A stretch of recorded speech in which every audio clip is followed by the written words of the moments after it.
Welcome to Tech Garage, presented by rockauto.com.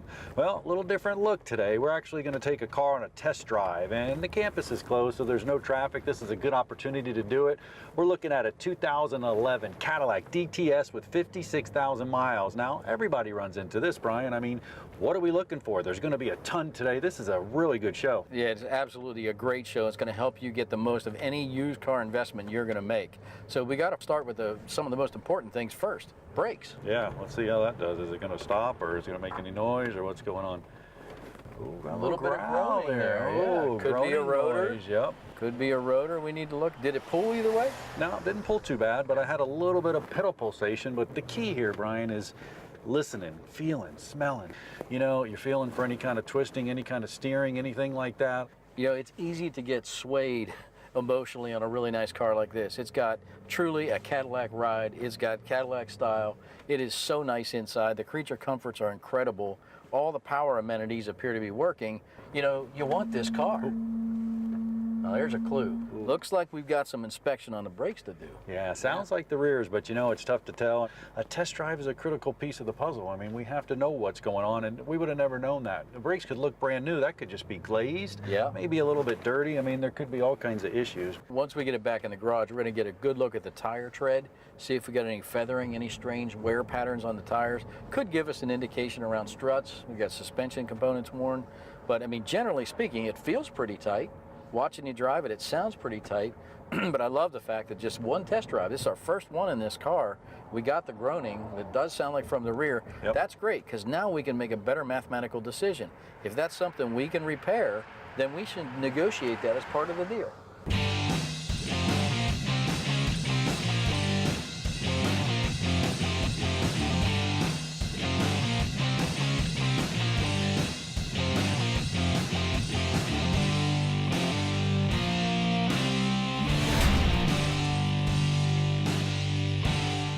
Well, I would say that was a pretty successful pre-sales test drive, wouldn't you?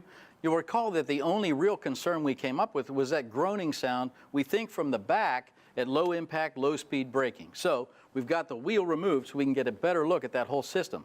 Before I pulled the wheel, I checked the wheel bearing, 12 and 6 o'clock, no rocking, no clunking at all. That was rock solid. John's going to show you how to do the same thing up front.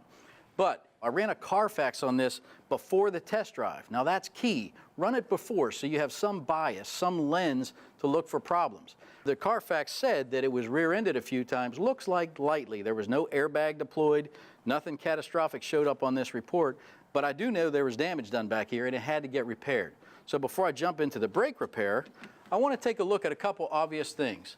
The lines where the doors meet the fender. That's all pretty uniform. There's not a lot of big gaps there.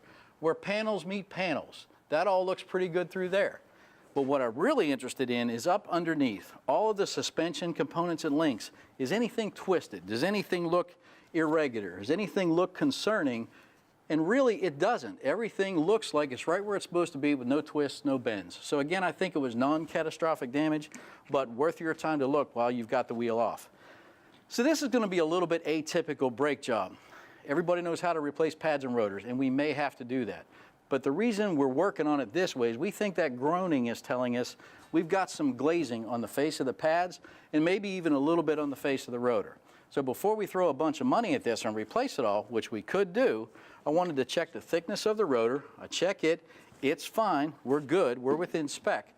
And if you look at the meat left on the pads, there's a lot of life left there. So I really don't want to throw these away just yet. So I'm going to show you how to pull the caliper off, and we're going to get access to these pads, and what we're going to do is resurface the back of the pads. There's a disc brake quiet spray you see sitting right there. Essentially creates a rubber barrier on the back of the pad. That takes the harmonic vibration away, no more groaning. At least that's the theory. So let's gently pull this off. Get the caliper off. We're going to use our bungee to hold it up in place. Real gentle here with all the clips, keep everything fully intact. Dadgummit.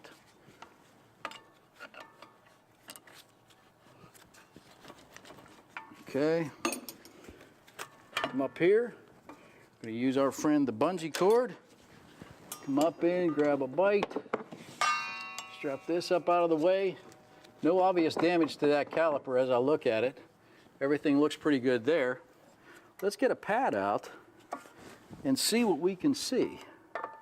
So I got a feeling we might be able to work with this. So there's the back of the pad. We're going to clean that up. Most importantly, that's where the glazing is. Look at that. It's obvious glazing on that pad. So what I'm going to do with both of these pads, put them on a piece of sandpaper on a level surface. So you're not going to create any divots in there. Work it gently. Take a look at it. Work it a little bit more.